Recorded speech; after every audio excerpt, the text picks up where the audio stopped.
রাতভর নিখোঁজ থাকার পর সকালে তেঁতুল গাছের মগডালে মিলেছে এক নারীর সন্ধান। চিকন ডালে হেলে দুলে বসেই মিষ্টি খাচ্ছেন তিনি। ঘটনাটি ঘিরে এলাকায় চাঞ্চল্য ছড়িয়ে পড়েছে। এ নিয়ে কৌতূহলী মানুষের মনে নানা আলোচনা আর প্রশ্ন তৈরি হয়েছে। তবে কি এটি জিনের আসর, নাকি লুকিয়ে আছে অন্য কোনো ঘটনা? কুড়িগ্রাম প্রতিনিধি মনোয়ার হোসেন লিটনের তথ্য ভিডিও চিত্রে বিস্তারিত ডেস্ক রিপোর্টে। কুড়িগ্রাম সদর উপজেলার গোড়াই আনন্দবাজার রেলগেট এলাকা। বুধবার সকাল থেকেই শত শত মানুষের ভিড় এই তেঁতুল গাছ ঘিরে। কারণ রাতভর নিখোঁজ থাকার পর গাছের একেবারে মগডালে দেখা যায় মোসাম্মদ সাজেদা বেগম নামের এই নারীকে। স্থানীয়রা জানান, মঙ্গলবার রাত 10টার দিকে হঠাৎ করে বাড়ি থেকে বের হয়ে নিখোঁজ হন তিনি। পরিবারের সদস্যরা রাতভর খোঁজাখুঁজি করেও তার কোনো সন্ধান পাননি।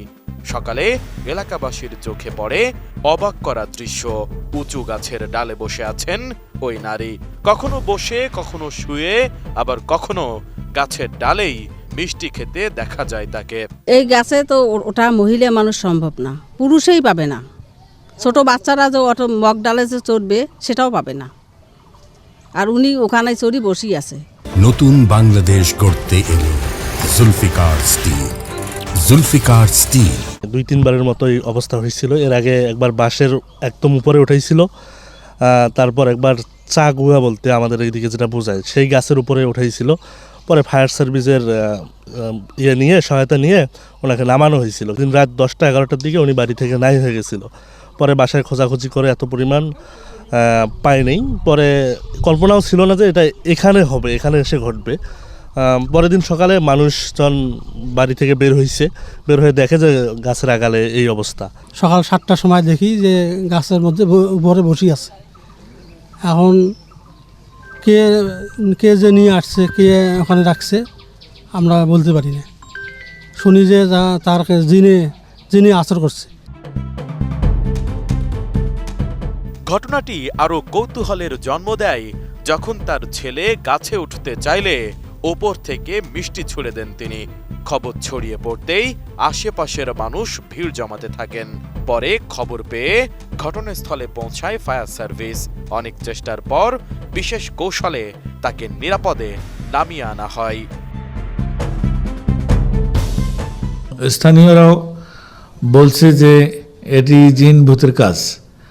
আবার আমিও একজন মুসলিম সম্প্রদায়ের লোক হিসেবে বিশ্বাস করি যে জিন ভূত আছে এবং অন্তত জিন আছে এবং এই কাজটি জিনের হতে পারে।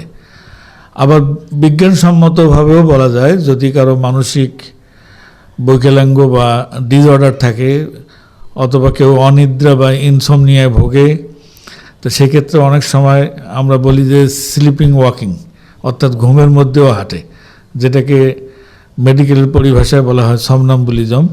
তো এই ধরনের মানসিক ডিসঅর্ডার কারো থাকলে তার পক্ষে এই কাজটি করা সম্ভব। আবার অ্যাড্রিনালিন হরমোন আছে, এই হরমোন অনেক সময় মানুষকে এমন শক্তি যোগায় যে সে একটি অসম্ভব কাজকেও সম্ভব হিসেবে করতে পারে। সাজেদা বেগমের স্বামী জানান, তার স্ত্রী মানসিক ভারসাম্যগ্রস্ত। রাজমিস্ত্রির কাজ করে সংসার চালানো মোহাম্মদ আবু সাইদ স্ত্রীকে সুস্থ করতে জমি বন্ধক রেখে নিয়েছেন 11,70,000 টাকা। পাশাপাশি করেছেন আরও 2 লক্ষ টাকার ঋণ। চিকিৎসার জন্য বিভিন্ন ডাক্তার ও কবিরাজের কাছে ছুটতে হয়েছে তাদের। এটা জিন আছে সাথে বাবা, আমরা মুসলমান পরিচিত জিন ওনার সঙ্গে। এমন আজব কাণ্ড, তালা লাগাছি, ইজ্জতটা বড়, সে তালা পর্যন্ত খুলি চলে যায়।